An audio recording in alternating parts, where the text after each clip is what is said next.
Ladies and gentlemen, welcome back to another episode of Afternoon FM. I have Paul Larsen from the Paul Larsen Gallery of Saddle River here. We're going to be asking a little bit about his life and his philosophy and how he became the Paul Larsen that we know today. Thank you for joining us. It's great to be here. What's going on? It's a great space. I'm glad I got the tour and got to see what's going on here. Yeah, finally got to repay the favor, man. Yeah, it it was fun having you guys over at the gallery. Yeah, that was an awesome like showing. Like who's can you name the artist one more time? Which one was it? The one with the very creative pelvises. Oh, Chloe Galasso.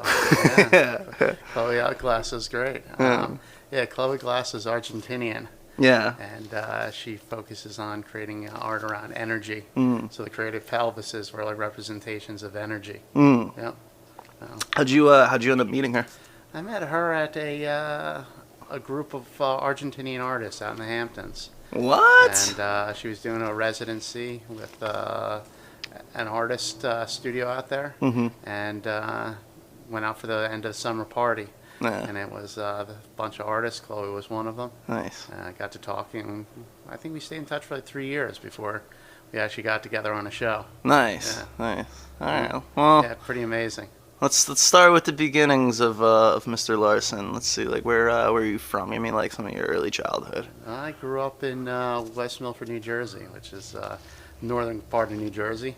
Spent a lot of time growing up in the woods, and had parents who used to take me to little artsy villages and into Manhattan to Greenwich Village. And it was kind of an interesting upbringing because we grew up in log cabins, and this kind of mix between like being in the log cabin and then like going off to like New Hope or Nyack or going into Greenwich Village and checking out art and seeing cultural things. A lot of people love that. This is like the third time on this podcast that somebody's mentioned Nyack, and that Nyack is like you gotta check it out. It was a pretty amazing place when I was a kid. Yeah. It was like really artsy.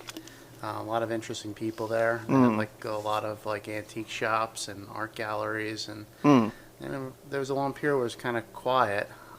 I'd been there about 15 years ago, and believe it or not, B. Arthur was doing like a stand-up talk. Wait, yeah. B. Arthur was there. B. Arthur. So that was pretty funny. But it's come back. There's some interesting things there. There's a place called Maureen's. It's a jazz club.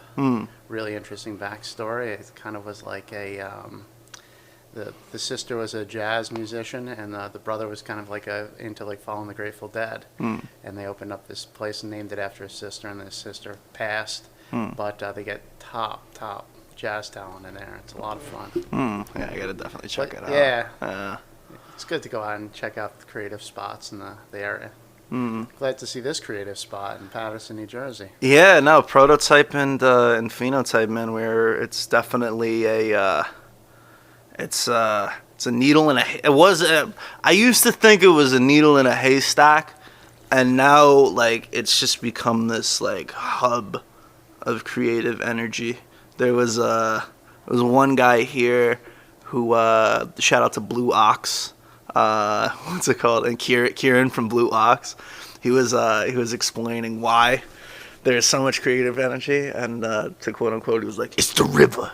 It's the river." He's like, "This river has 1,000,000 stories." Yeah, I don't think that really sounds like. Maybe it sounds a little bit like Kieran, but yeah, it was that all the creative energy is coming from the river. But I loved seeing it as like this hub and how everybody's like starting to develop. It's like I attribute it sometimes. You ever hear Y Combinator? Yeah. Yeah, absolutely. I attribute it kind of like a Y Combinator for artist energy, and at least in Patterson or Passaic County, but it's like it feels like a Y Combinator, like an incubator. I completely feel like it, and it's funny you mentioned that about Blue Ox, because when I was coming in here, and I realized it was right by the river, and I'm seeing the river flow through. I know the other side of the river is kind of like a crazy war zone. Yeah. East Maine. Shout out to East Maine. And then this side is like just on the border, but the stream just goes through and cleans everything out. And just like it's something fresh and new.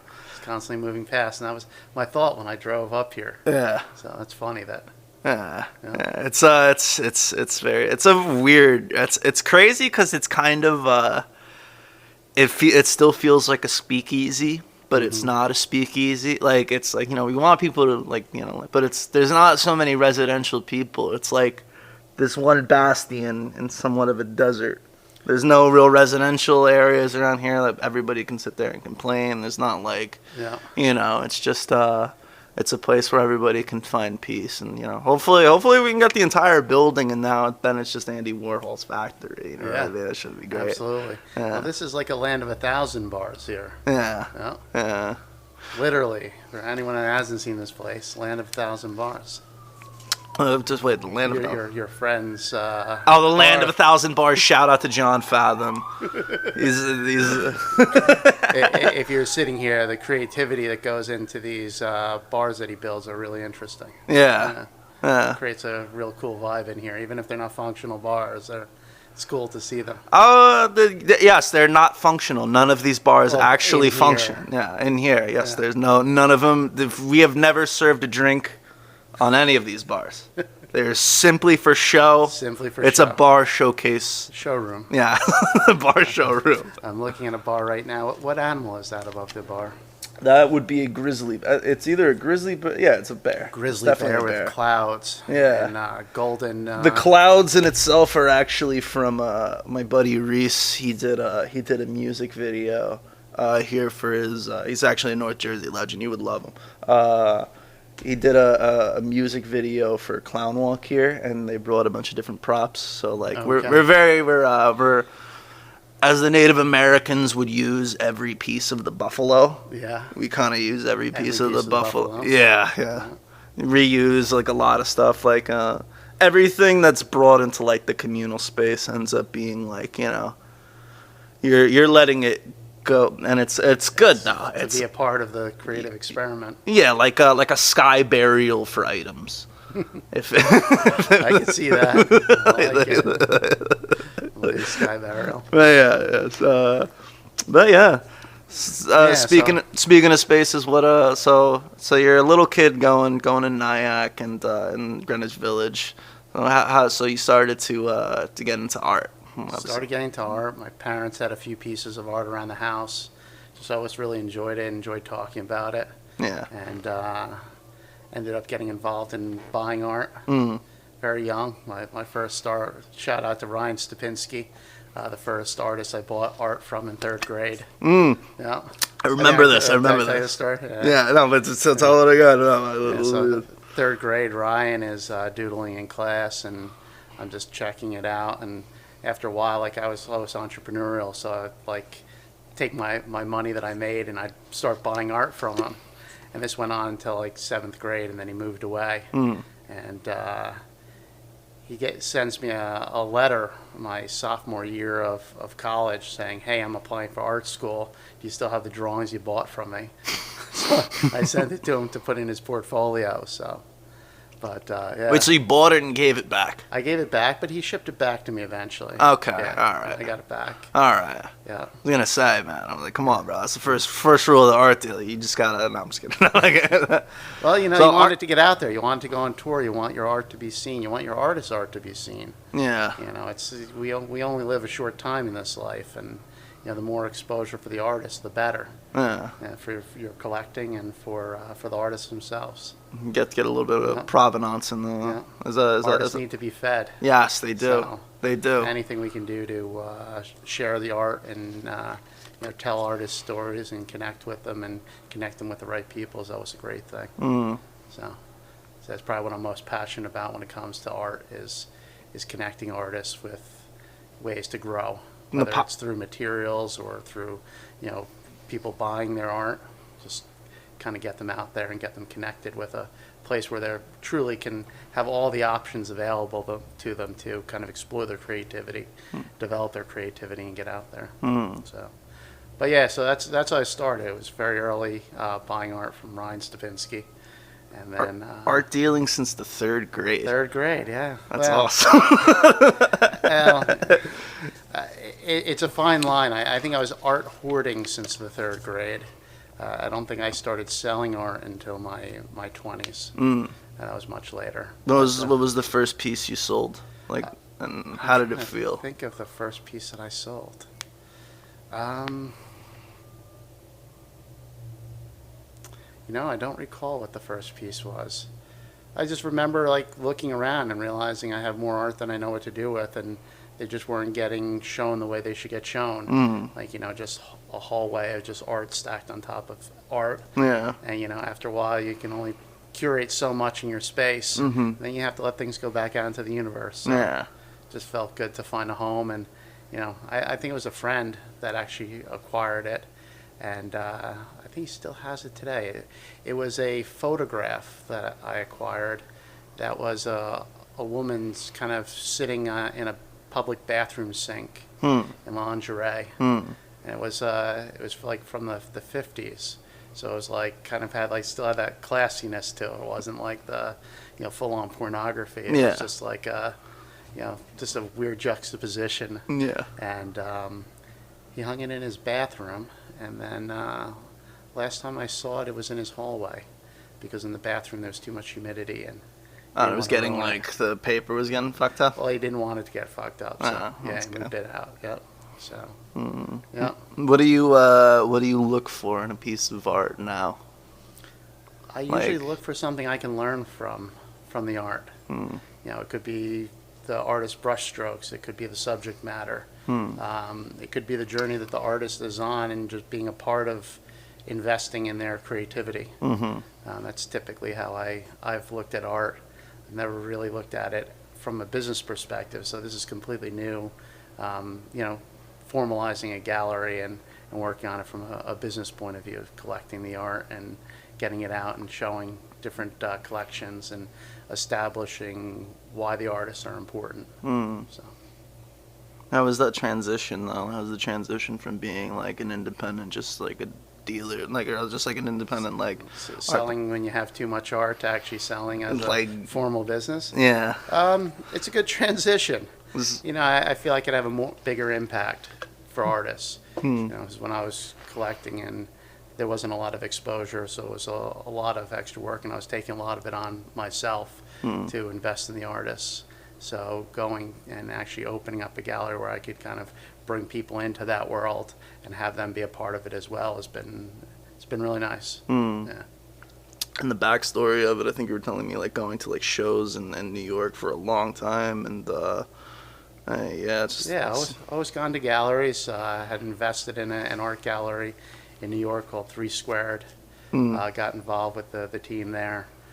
Just had fun being around the art, and the artists, and kind of helping move things forward. So it was quite an adventure. And when I moved back out to New Jersey, I decided I was going to look for a space, and I came across this one. So it's kind of felt like it was meant to be. Yeah, that's cool, man.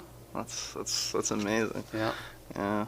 So like, I don't know, going forward, like where do you see the gallery going? Like, are you more in like the phase of like discovering new artists? Are you in like the phase of like are you like building a roster? Like, what is I'm building a roster. All right. Yeah. I know a lot of artists, but I think it's important to give attention to them. I don't want to spread myself too thin. I really want to have an impact on a few artists. So I've been spending time just building up, how we're going to market them, how we're going to get them out there, how we're going to get them into collections, how we're going to get their artwork shown. And it's been quite a journey. Yeah, I've enjoyed it. Yeah. Well, do you have like any like I don't know, like how do you like sort of like identify like a collector, like, or like going and like seeing, like, is it just a building of like clientele like over years of just networking and just being in the scene, or is it just like So I think it's been building relationships on the art side. So most of my relationships are with artists.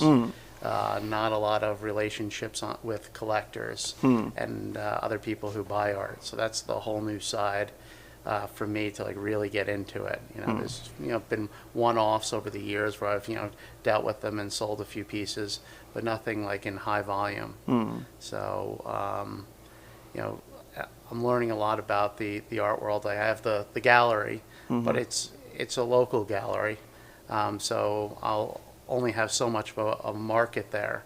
So to me, a lot of it is just about it, introducing people to art, having conversation about art. Yeah. But I see the growth and kind of the best chance for me to help artists out is expand into digital platforms where I can sell the art to a broader audience. And then keep the gallery in Saddle River as kind of like A hub. a hub, yeah, and a kind of a local cultural center. Bring people together that want to talk about creative topics, want to be in the presence of creativity, want to meet people they normally wouldn't meet, because it's a suburb, and it's not often. I don't know how often people go in and meet these artists that are kind of evolving artists and up and coming, and even some of them are established, but. It's difficult to meet them if you're not in the loop, and I'm in the loop, so I have these relationships where artists will come out for me and show up and meet people and talk about what they're doing. So it's been really interesting. Yeah, Bringing people together for like a community. Yeah. It's crazy. It's crazy how like it's a lot of the times it's just like an exchange of like energy, man. It's like like going in and like developing artists. It's like a positive, like it's just a positive exchange, man. It's beautiful in that sense, and that's kind of what the art generally ends up being. In general, it's like you're taking like pieces of you and you're exchanging it. And it's like you're giving it to the world. It's like art is a gift at the end of the day. Is. It's like a gift to the universe, man. And it's like I don't know. It's just it's a beautiful process and all together. And it becomes the color in people's lives. It's like, sight, sound, the things that you associate with your memories in your lifetime. And the more impactful the creativity is, the more of a backdrop people can imagine in their lifetime. So when people see certain colors or certain figures or hear certain sounds, that just brings them back to places in their life, and that becomes like the thing that brings their life together and makes art such an important part of it. So when people come to the gallery and maybe they're not sitting there and saying, all right, let me buy this piece and let me pack it up and let me take it out of here. I love seeing when people are having conversations and they're talking about their lives and they're spurred on to these creative conversations, things that they might not necessarily open up about, but because the art is there, they feel more comfortable to express themselves. Yeah. And you get some really good conversations. And you also get a lot of artists that come out. So since I opened the gallery, Studying. One after another have come in just to come and check it out and say, oh, I'm an artist. Oh, I live right down the street. And you start to see like, people that are doing things every day that are creative. And it's really interesting. And then you bring the creative people together with the people that are not particularly creative but like the idea of it. And then they start expressing themselves in new ways, and it's kind of interesting to see that all kind of happening at a gallery. That's wonderful, bro. Yeah. That's so cool. Just like uncovering, like, just finding the community that's like, but having open space, like having a safe space for everybody to like kind of come forth and like have those conversations and have, it's kind of the same philosophy we embody here too. Yeah. No, it's a different experience, when you sit around, say, with a bunch of stockbrokers in front of like a ticker tape. Yeah. It's like Everybody's just obsessing about money. Yeah, but it spurs a certain type of conversation. Yeah. But then you bring art into the picture and a whole bunch of creative people, and then it spurs another conversation. Yeah. And then it allows people to be a little bit of everything who they are. Everybody's looking at the same object differently. Yeah. And it's bringing like a lot of that's the one thing I've been picking up at an art school though. It's like how say you take like this like statue right here, and you have three people that are going, and everybody's gonna draw a different drawing, kind of like you ever see Rashomon? Yeah, like how like the story is different and everything, but everything ends up becoming like kind of a story. Yeah. That's cool. I like what you're doing here. Like I get that similar sense of like bringing out people's creativity. I like how you told me earlier that like that there's materials here that are just kind of community materials. Yeah. When somebody comes down and feels creative, or somebody comes through the space and sees something, you have a conversation about a vision about. Yeah, we have it's kind of Alex has kind of introduced a philosophy of improv like how there's no like like we have an exchange like in acting, like the improv, and there's no real like wrong answer, and it's all spontaneous, and it's like to be able to accept and to react and that's like this building the yes and like philosophy that goes with the improv is like can kind of be applied in all senses. It's just it's sometimes it's just here for one night, and it's all like it's cool in a sense because it really gets you thinking. As like all of this is like the improv is only there for that moment. It's like that spark of creativity, and it's that's kind of why I like photography as well, because a lot of my stuff is street photography. It's not very like I don't have a preconceived notion. Even this, I have no preconceived notion. I like the story you were telling me beforehand about just kind of going out and just experiencing the neighborhood, and experiencing the environment that you're surrounded by, and just connecting with people through your photography and film. Yeah, humans are beautiful, man. I mean, I know it sounds like I'm like viewing the human race as like a third point, but I do. It ends up becoming very voyeuristic, and seeing it. Even this process of the podcast is like I like to peer into people's like lives and to hear these stories and to hear what is making the person. Like, say if I took a photo of you, where I got you for 1/100th of a second, or maybe 1/1000th, or maybe 1/4000th of a second, right? Depending on your shutter speed. I have that moment of you, and in that moment, it can express so many different feelings. I like the transition now that I'm taking to go into visual art, just because. For that 1/4000th of a second that I devoted, I'm now devoting maybe like multiple hours, maybe a day, maybe 2 days, maybe weeks, maybe a year. You know what I mean? Like to that one frame, but it really, it encapsulates people, and it I don't know, it just gives it gives me a feeling. It's like it's how I really connect with people. You just see their like. From observation. Yeah. Just seeing it. It's like I don't know. My buddy was making fun of me. He says I kind of learned like AI, like the way I learned film, or at least how I break things down. Like I break things down by like by cell, like anatomically. I don't know if that's the word, but I just I would take films, and I would every time the camera would change, I would screen cap stuff, and I would just study the frame. Okay. And, just to see where the lighting is hitting, and where this person is there, and like how it relates to the story, and like all of this. And it's like doing that. I've transitioned more into portraits of people, and it's like it's really the like just seeing people and just seeing where the story is, and like seeing where like how people are formed and what brings, you know what I mean? Like, and every single person is like, we're all like snowflakes, everybody's got like their own something like unique. And do you typically do that outside, like all over? Very rarely, actually. Or do you bring them in studio to? I want to transition more into studio, because I would like a little bit more of the control of it, but sometimes I like it when it's just natural, man, because it's not that's kind of why I don't ever really like. I'll do video sometimes, maybe for this, but like I really like this because we're not like, nobody's acting. We're not like, hey, that cha cha cha cha, like, you know what I mean? Like it's very just keep it warm and open and like safe, and like. A lot of the times, what I like about the street photography right now is it feels a little bit more like hunting a little bit, because like I have to kind of be stealthy. Yeah. Like if it's like being National Geographic, but with like fucking, like a mattress dealer on Main Avenue. You know what I mean? Like I don't want him. Which I actually got caught recently, and one guy was like, "Hey, motherfucker!" I was like, "No, don't." But you know what? People have strange reactions to cameras. Like a really good photographer almost doesn't exist. They take themselves out. They become just ninjas. Ninjas. But I like that you acknowledge the whole part of the control portion of it, like between street photography and indoors. Yeah. When you're street photography, there's so many different elements in terms of the lighting, the colors, the subject matter and their environment, how they're interacting. It's improv. It's the most improv that I could do in the thing. But yeah, keeping that philosophy of improv for it. Yeah. Where do you see it evolving? I just want For to make you, with films, your- man.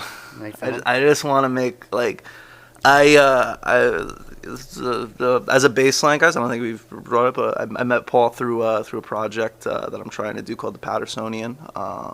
It's essentially trying to build a team of writers to come together and like actually kind of do a little bit of what you're doing. It's like some. I want to be able, because I'm pretty decent at distributing. Like I know like marketing very well. Shout out to Jeff Hamilton, guy taught me a lot, which is my adventure into art dealing. But I want to there's a lot of creative energy and a lot of some people, they just not necessarily don't know how to market, but it's like I want to be able to like gather all this energy and this force and build this thing where we can actually release, like, rather than the community just being the community, and we're all just like, here's my work and here's my work, and we're all exchanging, and it's like, it's good because we're all building better work because we're all, it's like the Beatles, you know what I mean? Everybody's kind of balancing everybody out, but like to be able to go and like here's this person who hasn't, you know what I mean, to actually be the bridge to bringing you to Nyack and Greenwich Village, is to like it's like here this is, and like here this is. No, I completely hear you. But I'm building it, and it's also that project is kind of my like low stakes like film of it, where it's like I can spend the day and just hang out with a guy who just runs a food truck on like fucking Broadway, or like there's great stories that are like underlying, but it's like you could either develop, you could dedicate an entire year of your life making the Tale of Two Pizzas thing, or you can just actually see the guy who makes like there's one story that I got working right now is my buddy has a pizzeria in Woodland Park, and his dad has owned Pizza City. It's two Pizza Cities, so it's like I'm calling it the fuck that's my ringer on my phone. It's awesome. What's it called? So I have like I'm calling the piece a Tale of Two Pizza Cities, or still working on it. But it basically, his dad is retiring from making pizza for like 30 years. Okay. And he has Pizza City that's in Patterson, and his son was kind of like his apprentice and has become a pizza like guy in his own right. Yeah. And now he's assuming like learned. Yeah, like Michael Corleone. He's like he's taking like the reins of like the legacy of the pizza. Yeah. But that's like you can make a whole thing of it, but like I love those stories, man. That's like the human part of it. So if we were to do a show at the gallery, let's talk about some ideas you have of a piece of work you'd like to put together that you would be interested in doing a show on. I have like thousands of photos of people in the city. Okay. I usually it's a daily like I find art to be more of like a meditation. Honestly, it's like it's a therapy for me. It's a very like. It's a ritual thing, like how some people have to go to the gym every day. Like I have to like release a photo or a menu or some type of, you know what I mean. Like I find advertising to be art. I find like, my photography is it's weird. It's like the photography ends up just kind of being like a daily nut bust, for lack of a better term, and then like a film is like having a baby. Yeah. Like this is like my baby. Yeah. No, I hear you. Well, sometimes they can go together. I mean, it's a curation of your perspective that becomes the film. So. Yeah. It's more of a mosaic, but rather than a single frame. But I want to get more in. Want to get more films in. It's just building this. That's the one thing that I was gonna mention like earlier when you. So we've got a great outdoor space. We could set up a projector and do a great outdoor film. Hell yeah, I'm down for that. But I think we have to kind of think about what your body work means, where you want to go as an artist, what types of things you want to communicate, and we can find the story and we can curate a show and do something really interesting. Oh Jesus, thank you. Wasn't expecting that, but all right, thank you. Well, it's important. It's one thing as a creative person to play with ideas. Mm. It's another thing to bring your vision to an audience. Mm. You have small audience, big audience, just set a goal and close something out rather than leave them all wide open. Mm. Yeah. So where do you see the space going forward? Well, I think it has a lot of potential for a number of different creative outlets. It's for anyone that hasn't been there, it's a little scenic island in the middle of the Saddle River. Man, that's And cool. yeah, it's kind of really interesting. And it also occasionally floods. So like last week, when we had the rain that came in, the water came right up to the bottom of the building. This happens on a regular basis. These are things we fight with. But No shit. but the natural aspect of the space gives itself really well to sculpture. That won't get swept away by the rain. It gives way to poetry and music. You could do performance type art in this space, and then continually just showing the art the artists that we work with, and then bring it together so it's all cohesive. So when you have music there, it works with the art. And when you have the art there, it works with some sort of performance in even if it's a monologue on the front steps. Yeah, yeah. And then somebody films it, and then it becomes another piece of art. And those continually generate art where people have that ability to be creative and expand their ideas and thoughts. So, Word. yeah. Oh man. So, yeah, we're having fun with it. And again, just having a place for creative expression is really important. So, Word. yeah. All right. I don't really know where to. No. It's all right. So tell me a little bit about your most recent photography.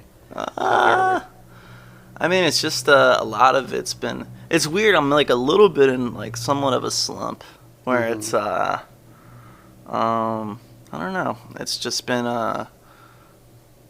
it was a transition from the means. Like so, I have I use a Fuji. I have a Fuji like X100T. Sure.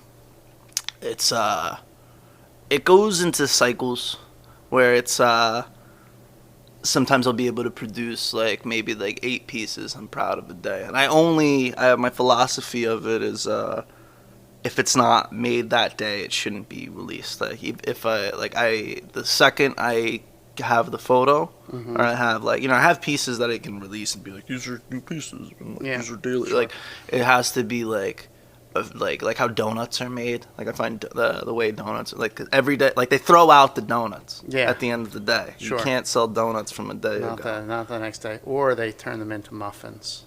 Really? Yeah, you never heard about that? No, I did not know this. Is that why I had a muffin with this Like coffee? cakes and muffins and stuff like that, corn muffins. They'll take the leftover baked goods and they'll grind them down and bleach them and then reuse them and create new products. I kind of do that with my scripts. I've been doing that. I've been doing that with my scripts. For Philosophical Pimp, we had me. Shout out to Neil Gazai. Me and my You can't co-writer. let that slip by. Philosophical Pimp. Philosophical Pimp is it's a masterpiece. It really is a masterpiece. If I had the funds, we'd make it, but Ben can't get his shit together. Love you, Ben. What's it called? The Philosophical Pimp is not keeping his pimp pants strong. No, it's done. Okay. The script is done, and all the shots are done, and we just have to you just gotta all get together. There's a couple projects. It's me and Neil. We have a production company called Three Kings Entertainment where we made a couple pieces called Balaclava LLP, which is where Neil's playing the balaclava. Yeah, he's a lawyer named David Platinumberg who wears like a face mask because he has leprosy, and he just consults his clients, and it's just but it's kind of Adult Swimmy. Where it's like a black and white, but it's also an improv as well. And then we've done like Samurai versus Viking, but Philosophical Pimp was our first our collaboration on writing, and it's just like this fucking hilarious It's like Are a there any gems you can drop from the script that can give us some insight into the philosophical pimp? damn. Let me see. What's the one? When it comes to you. Let me see. Hold on, Yeah. I can pull it up. Because I'm always curious about the creative process and what stands out in the piece that you're creating that really has an impact or seems most important. So, from a point of view of like a painting, an artist will paint something, and everybody has a perspective on what it is, and what's important, and what's good, and what's bad. Yeah. But the artist has their point of view, and sometimes you don't have to disclose if you don't want to disclose. No, it's just, I mean, like the way you just described is really beautiful. I was banging this one chick. And she was like leaving her, but she was leaving her husband, so she needed money, and then she like asked if I would pimp her. Okay. Yeah, exactly. But I'm not Not a pimp. I'm not a pimp. I mean, philosophical. not yeah. But no, that's what I was talking to Neil, and I was asking him about her. I was like, hey. I was like, yeah, dude. I was like, this chick, she asked me to pimp her, but I was like, I don't know how. I was like, I don't necessarily I don't know what kind of pimp I would be. I was like, you know what I mean? I'm like way too philosophical. And Neil was like, that's it, the philosophical pimp. And then we just started bouncing ideas off of each other, and then we developed this character named Socrates, who's kind of based off of this guy that we knew, Ben Bohr. He was not a pimp. So that's the pimp name, is Socrates. Socrates, and then he had his understudy Play-Doh. Okay. Play-Doh. Play-Doh, yeah. Yeah. And he's just a pimp that's on Broadway and Carroll and Patterson, which is where there's a lot of prostitutes on Broadway and Carroll. Shout out to the hoes of Broadway and Carroll. What's it called? And we just started it becomes like a tennis match, I'm very visual with mine because I see everything in frames because I'm a fucking psycho who cut all the films down to frames. Yeah. So I'll see I'll be able to sketch it out really easily. Neil's just a very fucking creative, funny mind, and he we just go back and forth with humor. Have you guys started casting for this? We kind of have casting. We haven't really. It's the thing is, that's what I was saying. It ended up becoming like a muffin. We made the donut, and then we had the donut of the script. Sure. Was there for a while, and the script just kind of sat there for a little bit, and then I made a muffin for it because I made a thing where you can. It's a format that I feel that I've kind of created, but I've seen people do derivatives of it where it's an animated script where we have the storyboard. Not even a storyboard. It's just kind of how Spotify has those looping those things, those little loops. I just created a loop for it, and then added a soundtrack, and I'll add sound effects and stuff like that to it. I mean, I'd like to maybe voice it over if that's if we redo it, but that's how you gotta make. What type of budget do we need for this? I don't even know. Maybe fucking $500,000? No, bro. Maybe fucking $5-10 grand. That's it? Yeah. Oh, come on. I don't know. You want to bring your production quality up to a certain level. I mean, you're an artist here. You gotta do it right because it's time. This is a place where artists I've seen over and over again kind of sell themselves short because they feel they can do everything on a shoestring because they're used to just grabbing used materials, doing everything they can because their creativity just is creating things. But you have to kind of give yourself credit and give yourself space and the ability to produce what you need to produce. Yeah. You don't want to sell your shorts saying $10,000. I mean, maybe $500,000 is high, but you can go through it very easy if you bring in the right people. You start, renting out equipment. Yeah. You have shoots in certain locations. But if you keep selling yourself short in terms of what it actually takes to get these things done, you'll have a whole bunch of ideas and just no way to execute them. So asking for the funds, asking for the commitment to your vision is really important as an artist. Otherwise, you'll have lots of ideas, and they'll all be out here, and they'll go stale. Damn. So, yeah, I know. So, I mean, if somebody that's listening was interested, I mean, it sounds like a great idea in terms of the philosophical pimp. I'd say let's try and get this done. If there's anybody listening, they want to put up $100,000 for this particular piece. I think, if you have to give money back at the end, you give money back at the end. But I think you should give yourself a good budget, and if there's somebody out here listening. All right, word. All right. Listen, yeah, you got to ask for it. It's not that. The thing is, what I ended up doing, like, for my first few scripts, it would be, I'd paint the grandest picture. It would, like, Highland is, like, my, like, baby. Like, that's, like, I've kind of chalked it down to it being animated. It's kind of one part of the reason why I'm starting to study visual arts, just so like I don't have that bridge of like, even if there isn't $100,000, if there isn't, there's no breaking point. There's no I need to like hire somebody to animate. Like I will animate the frames myself. Even if I know, but like not even that. All right. If I can leave you with one gem as a creative person who clearly has a tremendous backlog of ideas and creative spirit, that find people to do the things. Just because you can do it doesn't mean you should do it. You have the creative idea, you have the vision, you don't know how valuable that is. That's really valuable. There's lots of people out there that have the money and no vision, and bringing those people together is really important. Unless you say, let me be creative and you help me get there, you'll always be shoestring things. So you really want to get commitment behind your creativity. There's actually Quentin Tarantino did a speech on this when he was talking about filmmaking. Yeah. He said, you don't have the responsibility to do everything. When you're creating a movie, you don't need to go out there and create the set and build it by hand. You don't need to go out there and sew the costumes for the thing. You are responsible as the artist to set the vision, own that vision, and then bring the people together to deliver it. So I challenge you to get more people involved, and anybody who's listening with $100,000 and wants to invest in a great idea. Yes, please. Yeah. Give me 100. It's you could be accountable for it and deliver something. You can offer a cameo in it. Yeah. $100,000, you get a cameo in it. Yeah. You never know. I mean, I don't know. Like it's like always, like it always ends up kind of falling. Some pieces just end up falling into like, this is like how it's like portfolio, and it ends up just being like, here, this is this, and like developing the pieces like further.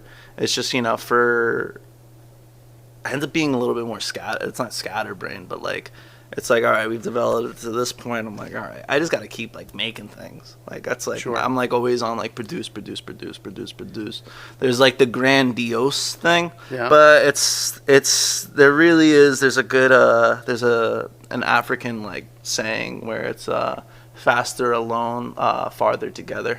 That's kind of the reason, like building things where it's like I like the Pattersonian because I want to bring all the energy into like a common thing where it's not just me. It's not just like, this is my script. I'm not like very like tyrannical like that. I'm just like not even like tyrannical, but it's like if I have a budget to pay people, that's basically the reason I need the budget. Like I have all the means of production. I have like all these like things, but it's the what's it called?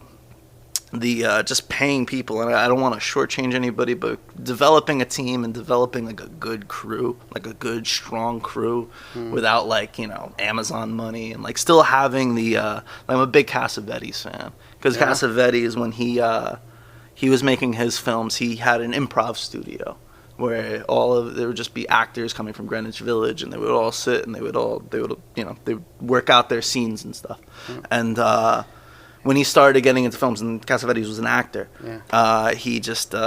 he gathered, some of the students from the film, and he made Shadows. And Shadows was technically all an improv. He wrote it, and he shot it on like a smaller, like an RE, like 16 millimeter, and distributed himself, basically the godfather of like independent cinema and the American New Wave. Yeah. And the Americans did it first. Godard came after Shadows. And like Shadows was like the first, like, this is like, went to just going, and like and having complete creative freedom. Like Shadows sucked, honestly, when it first came out. Like he had to like recut it. People were leaving, and then you know, he got to a point where it, you know, it started to make money, and then like he did Faces, and it's all of his things were all independent to a thing. He was basically the original YouTuber. Like YouTube is like the real like. I think I also saw a recent quote from him, and you know, sometimes things get misattributed on the internet, but it was to the effect of, you know, again, it's not your responsibility to create your thing for an audience. It's your responsibility to let your creativity out, build your thing. Yeah. And you know, people decide what it is and what it's not. Yeah. But you know, unless you put your unique fingerprint on it, then you know, what are you really adding? You know, you can get a marketing firm and say, you know, in order to make money, you can do X, Y, and Z, and you see it on social media all the time, where people just copy reels, copy TikToks, because if you do that formula, you'll get by, but you're not adding anything. Yeah, you have to. And you want to be additive as a creative person. You seem like an additive person. Like you just want to keep creating, not just following something to make a dollar. No. It's like it's not really the like. It's not the goal, man. It's more therapy than anything. It's more of like, you know, like even making like Samurai versus Viking, which is kind of like, it's not a crazy film. A single day shooting, you know what I mean? We're all just having fun. That's the thing with Cassavetes, was like he just did it with his friends, and his whole philosophy. Like what I love about film, as opposed to like just photography, is a very like a solo sport. You're just authoring that day. When you film is collaboration. You have to collaborate. Like that's what I'm saying. The only thing I would really want to budget for is like, you know, I mean, I'd enjoy like more materials, and you know, like maybe renting an Ari, but like, you know, I have like a Black Magic. It's good. It's enough to be able to get by with enough stuff. But you know, to be able to pay everybody to make sure that like, you know, all my guys are taken care of, like that's basically like why I would really want a budget, is just to make sure that everybody's like paid and they're happy in doing it. But it's the process of like everybody collaborating, and we're all making this piece together, like, you know, and like, and it's, I don't know, it's just that feeling of like, you know, like, you know, like my buddy is on the screen right now, you know what I mean? Like, you know, it's fucking great. That's it's like, you know, it's, and I'm like, oh, like, you know, I'm always gonna be self-critical of it, you know what I mean? I'm always gonna be like, damn, like, you know, as this transition could have been this, and it's like all this crazy like mathematical problem. Photography ends up just being very like, it's just my eye, and like I know like the signature of my shots. Like I've developed that like visual like language. What is that visual signature in your work? I don't know. It's more of it's weird. It becomes a lot of muscle memory. It's sometimes I get a little pissed because it's even if it goes like to like music, like when whenever I'm getting out a piano, I'll gravitate towards the chords that I know and the muscle memory that I have, where I can like go up the scale, or I can, you know, or if I'm playing guitar, I'll like, you know, you know what I mean? I have that with photography, but my photography is like more, my visual eye is way better than my ear. I saw you have a Ansel Adams book. Oh yeah, I picked that up today, actually. What are your kind of inspirations, or what? You know, for example, Ansel Adams, what were you looking for in that? Actually, it's part of it is because I miss California. Okay. And growing up, spending like my mid-20s to just, you know, just like listening to fucking like just going and being in Reading and seeing the mountains and stuff. And it's crazy because when I was in Reading, I didn't really take a lot of photos then. We were working on a documentary on the cannabis like scene for a long time, way longer than we should have. But yeah, we were just compiling stuff for this. But you know, I got into the lifestyle of like, you know, just growing cannabis, and I always liked Ansel Adams because, you know, it's just seeing natural beauty, but it's just the the Groundhog Day type of fucking. I'm gonna see the same. I see. You know what I mean? It's like seeing the New York skyline. Like I used to live in Union City. Yeah. And you go on Boulevard East, and it's, oh my god, this beautiful panoramic view. I'm just like, dude, where the fuck is the parking? Like, you know, there's a couple who struggled to get here from like fucking Armenia. Yeah. You know what I mean? And they're like visiting for the first time, and they're finding get out of my way. I need a parking spot. Yeah, it's kind of the same. I like Patterson because Patterson, it's always something like exciting. There's always like there's not the structure. Mm-hmm. I like things that have less. Like this is like the woods in a fucking urban setting. This is the closest this is gonna be because it's insane over there. Mm-hmm. Fucking, you know, there's like a very small police force, and even if they do stop you, it's like fucking they have way more crazy shit to deal with. You know what I mean? It's like there's it's like Soho in like the 80s. You know what I mean? Before it all came together. Yeah, before it all came together. Andre's trying, God bless him. It's great. Andre actually came to this place a while back, and for our 2-year anniversary. And who's Andre? He's the mayor of Patterson, okay. Andre Sayeg. Oh, okay. He came by. It was crazy because he looked like the mayor of Patterson. He was this big dude, but he had like his tie was just unkempt. He was like sweating. It's like, you know what I mean? He's like you mad? He's like, because we had a Peruvian like art installation here. Yeah. So I invited him and his like family over. So he came, check out the installation, but like, you know, he was like rushing, and then he came upstairs and was like, nice to meet you, blah, blah, blah. He's like, 2 fire trucks fucking had a head-on collision like up the street. And I was like, oh Jesus Christ! But as the mayor of Patterson, it was just like trying to piece it together. Yeah. Like every piece of like the damn real estate projects, this $1 billion heroin industry. But